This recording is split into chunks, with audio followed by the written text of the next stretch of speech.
Welcome to Politicos news express prime time. నేను మీ రాణి నాయుడు. ఈ రోజు ఎప్పటి వరకు ఉన్న అప్డేట్స్ ఏంటో ఈ బులెటిన్ లో చూద్దాం. ఏపీలో వన మహోత్సవం కార్యక్రమాన్ని సీఎం చంద్రబాబు ప్రారంభించారు. ప్రపంచ పర్యావరణ దినోత్సవం సందర్భంగా రాజధాని అమరావతి పరిధి అనంతరం ఏడీసీఎల్ పార్కులో డిప్యూటీ సీఎం పవన్ కళ్యాణ్ తో కలిసి వన మహోత్సవంలో పాల్గొన్నారు. ఈ సందర్భంగా చంద్రబాబు, పవన్, మంత్రి నారాయణ మొక్కలు నాటారు. అనంతరం పర్యావరణ పరిరక్షణపై కాలుష్య నియంత్రణ మండలి ఏర్పాటు చేసిన స్టాళ్లను వారు పరిశీలించారు. ప్లాస్టిక్ రీసైక్లింగ్ కు తీసుకుంటున్న చర్యలను సీఎంకు పీసీబీ చైర్మన్ కృష్ణయ్య వివరించారు. అనంతపురం ఎమ్మెల్యే దగ్గుబాటి ప్రసాద్, టీడీపీ నేత సుధాకర్ నాయుడుకి పార్టీ అధిష్టానం నుంచి పిలుపు వచ్చింది. సుధాకర్ ను హత్య చేస్తామంటూ ఇటీవల బెదిరింపులు రావడంతో ఆయన జిల్లా ఎస్పీని కలిశారు. ఎమ్మెల్యే దగ్గుబాటి ప్రసాద్ అనుచరులపై సుధాకర్ ఫిర్యాదు చేశారు. దీంతో ఈ వ్యవహారంపై టీడీపీ అధిష్టానం ఆగ్రహం వ్యక్తం చేసింది. అమరావతికి రావాలని వారిద్దరిని ఆదేశించింది. ఇరువురిని విచారించే బాధ్యతను పార్టీ నేత కోవెలమూడి రవీంద్రకు అప్పగించింది.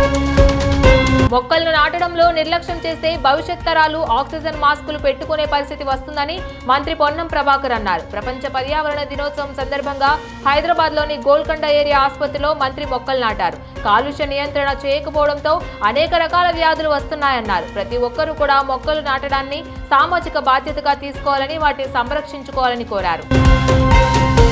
తొక్కిస్లాట్లో 11 మంది మృతి చెందిన ఘటనపై కర్ణాటక ప్రభుత్వం స్పందించింది. RCB, Karnataka state cricket association విజయోత్సవాలు నిర్వహించాలని కోరాయని, దానికి తగ్గట్టుగానే సన్మాన కార్యక్రమం నిర్వహించామని కర్ణాటక హోంమంత్రి జి పరమేశ్వర వెల్లడించారు. ఈ ఘటనపై మెజిస్ట్రేరియల్ విచారణ ఉంటుందని ఇప్పటికే ముఖ్యమంత్రి చెప్పారన్నారు. ఈ ఘటనపై ముఖ్యమంత్రి సిద్ధరామయ్య స్పందించిన సంగతి కూడా తెలిసిందే. ఈ సన్మాన కార్యక్రమాన్ని ఆర్సీబీ క్రికెట్ సంఘం నిర్వహించాయని చెప్పారు. బెంగళూరు జట్టు కావడంతో తాము కూడా వేడుకలో భాగం కావాలని భావించామన్నారు.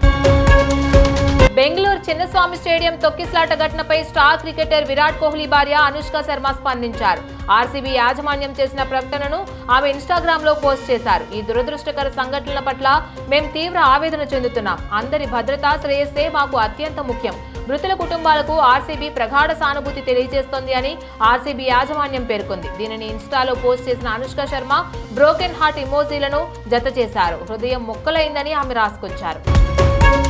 చిన్నస్వామి స్టేడియంలో తొక్కిస్లాట్లో 11 మంది అభిమానులు ప్రాణాలు కోల్పోయిన ఘటనపై బీసీసీఐ స్పందించింది. ఐపీఎల్ సీజన్ ముగిసిన తర్వాత ఫ్రాంచైజీ తమ సొంత మైదానంలో నిర్వహించే కార్యక్రమాల్లో తమ ప్రమేయం ఉండదని స్పష్టం చేసింది. బీసీసీఐ కార్యదర్శి దేవజిత్ సైకియా మాట్లాడుతూ ఐపీఎల్ ఫైనల్ ముగిసి బహుమతుల ప్రధానోత్సవం పూర్తయిన తర్వాత ఫ్రాంచైజీ తమ హోమ్ గ్రౌండ్ లో ఏం చేస్తుందనే దానితో బీసీసీఐకి ఎలాంటి సంబంధం ఉండదు అని స్పష్టం చేసింది. పేద ప్రజల సంక్షేమానికి ఎన్డీఏ ప్రభుత్వం కట్టుబడి ఉందని ప్రధాని నరేంద్ర మోదీ గురువారం సామాజిక మాధ్యమం ట్విట్టర్లో వెల్లడించారు.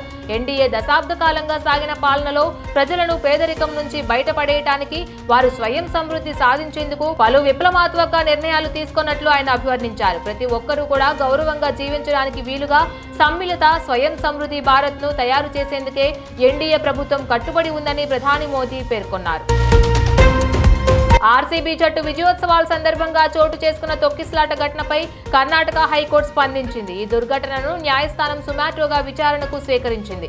ఈ కేసుకు సంబంధించి ఈ రోజు మధ్యాహ్నం 2:30 విచారణ జరపనున్నట్లు ఉన్నత న్యాయస్థానం వెల్లడించింది.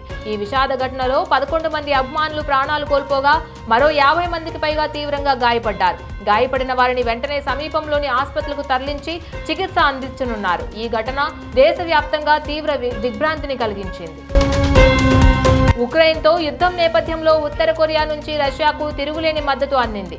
పాంగ్యాంగ్ లో ఉత్తర కొరియా అధ్యక్షుడు కిమ్ జోంగ్ ఉన్ తో రష్యా భద్రతా మండలి కార్యదర్శి సెర్గీ షోయిగు భేటీ అయ్యారు. అయితే ఈ సందర్భంగా కిమ్ తో పాటు యుద్ధానికి రష్యాకు తాము బేషరతుగా మద్దతిస్తున్నట్లు కిమ్ వ్యాఖ్యానించారు. ఈ మేరకు అక్కడి అధికారిక మీడియా వెల్లడించింది. దేశీయ స్టాక్ మార్కెట్ సూచీలు భారీ లాభాల్లో ట్రేడ్ అవుతున్నాయి. అంతర్జాతీయ మార్కెట్లలో మిశ్రమ సంకేతాలు ఉన్నప్పటికీ ఐటీ, ఫార్మా షేర్లలో కొనుగోలుతో సూచీలు దూసుకెళ్తున్నాయి. ఆర్బీఐ కీలక వడ్డీ రేట్లను తగ్గించే అవకాశం ఉందని విశ్లేషకులు అంచనాలు. అలాగే విదేశీ సంస్థాగత మదుపర్లు తిరిగి కొనుగోలుదారులుగా నిలవడం సూచీలకు కలిసొచ్చింది. దీంతో సూచీలు పరుగులు పెడుతున్నాయి. ఇంట్రాడేలో సెన్సెక్స్ 800 పాయింట్లు పెరిగి లాభపడగా నిఫ్టీ 24,850 పైన ట్రేడ్ అవుతోంది. ఇవి బులెటిన్ అప్డేట్స్. ఇక మరిన్ని అప్డేట్స్ కోసం stay tune to Politicos media. Please subscribe to the channel and download the Politicos app from the links in the description.